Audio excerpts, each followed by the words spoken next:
Choosing the right vodka, it used to be pretty simple, right? But now there are more than, you're not going to believe this, 300 different varieties just in the past 7 years that have popped up. And they're all different kinds of techniques, like how they filter it. There's caffeine-infused vodka and other different kinds. So in honor of National Vodka Day, which is coming up tomorrow, we've got our spirits expert back with us, Kayleigh Kulp. She's going to dispel some of the common myths about vodka and help us choose a quality vodka. Good to see you again, Kayleigh. Yes, you too. Thanks for having me. So happy Vodka Day tomorrow. You too. Yeah, we can celebrate early. So 300 varieties, I mean, it boggles the mind. Where do you start when you're trying to choose a good one? Well, vodka is very interesting because there's a lot of marketing jargon associated with it, and it could be hard to get through all of the different kinds that are out there and find something that's really good. And part of being a good vodka drinker is actually finding something that's really high quality. And the way you do that is pretty much ignore all the ads you've ever seen and taste for yourself with some facts about how vodka is made and what really truly makes it good. All right, so what do we need to know about vodka? Well, first of all, you think of vodka, you think Russian vodka, right? Is that where it was originated? It is traditional to Russia and Poland, but other parts of Eastern Europe. And then over the years, it gained popularity in the United States. And so now it can be made anywhere in the world, and it's usually distilled from grains or potatoes, but it can actually be made from any fermentable matter. Potatoes, huh? Who yes. knew? Oh, yes. How about that? So tell us a little bit about the process that goes on with distilling it and filtering it and all that. Sure. So a lot of times the marketing of vodka is such that they place so much emphasis on the number of times it is distilled. And really what happens is the more times it's distilled, the more flavorless it becomes. And vodka traditionally should have flavor, and it should have the flavor from the product that it's made from. So here we have, for example, a hop vodka. So it's made from hops, the same kind of hops that beer makers use. And you could really tell when you just open this and take a sniff of it, this does not smell like the traditional vodka you're used to. No, there's a definite odor there. I wouldn't say it smells like hops, but there's an odor. Yes, and this is actually made in the United States. But then we have a potato vodka as well. What do you think this smells like? Does that smell like hops to you? Yeah, I think it does. Well, you probably have a better nose than me, but working about. Okay. So that would be great. Just the way you would drink gin, actually, you can make that with a vodka tonic. This potato vodka is made in Sweden, and this smells like potatoes. Oh, this totally smells different than the other one. Yes. I'm not sure I'm getting the potatoes, but I'm smelling something. Give it a taste. All right.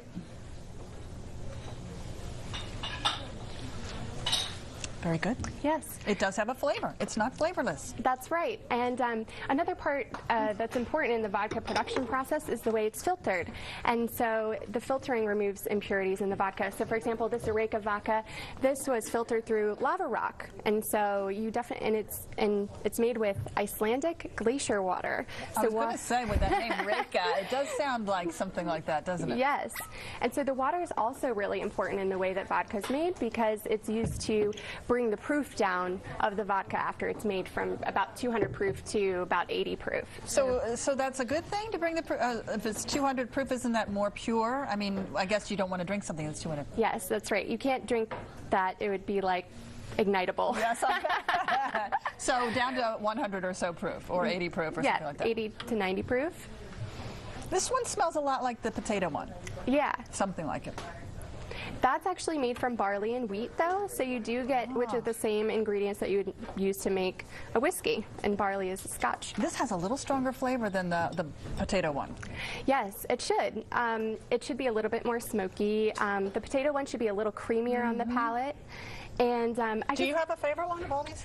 You know, I like them all for different reasons, but I want you to really try this one because I like the bottle. Yeah, it's a really cool bottle, but more importantly, this is a flavored vodka, but it's not, this company, Square One, they do not buy flavorings from other companies that are common. A lot of people use artificial flavorings. This uses the essence of the real cucumber. It just smells like a garden. Oh, delightful. Let's give this a try. Yeah. And so flavored vodkas. Are these flavored vodkas, are these very popular? They are very popular, but there's a lot of them that are not so great of quality on the market, and so they've gotten a bad reputation. If it has a flavor, though, doesn't it make it more difficult to use in a drink recipe, a mixed drink, because you've already got a flavor?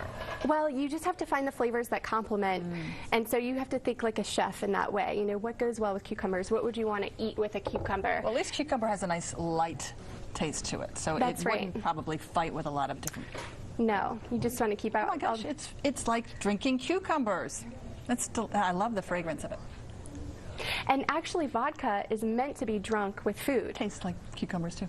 That's right. I like Isn't that this amazing? one. This is very nice. You know, in a summer day, you could put a little maybe ice cube in there and just let it dilute, and it would be lovely. Squeeze of lime. Yes. So vodka, you know, we have been accustomed to mixing it and everything, and that's kind of where the demand came for the flavorless and odorless. But actually, it's meant to be drunk with food, and it has been traditionally in Eastern Europe with mainly smoked meats and different foods that the vodka won't take over their flavors. And so, sort of like drinking wine with a meal. You could drink vodka with a meal. That's right. Who would have thought? Yes. Well, thanks for showing us all these great different kinds of vodkas. And which one did you say? You said you like them all for different reasons, but pick one. I do. You know what? I think for a basic mixer in cocktails, I love the Carlsons and the Sobieski. I love the Hophead for just a basic tonic. Okay. Tonic vodka. You brought some of your favorites with you. Yeah, Thanks that's so much for stopping by. Kayleigh Kulp, the author of Booze for Babes. Check it out. Thanks, Kayleigh. Thank you. We'll be right back with more Let's Talk Live after this.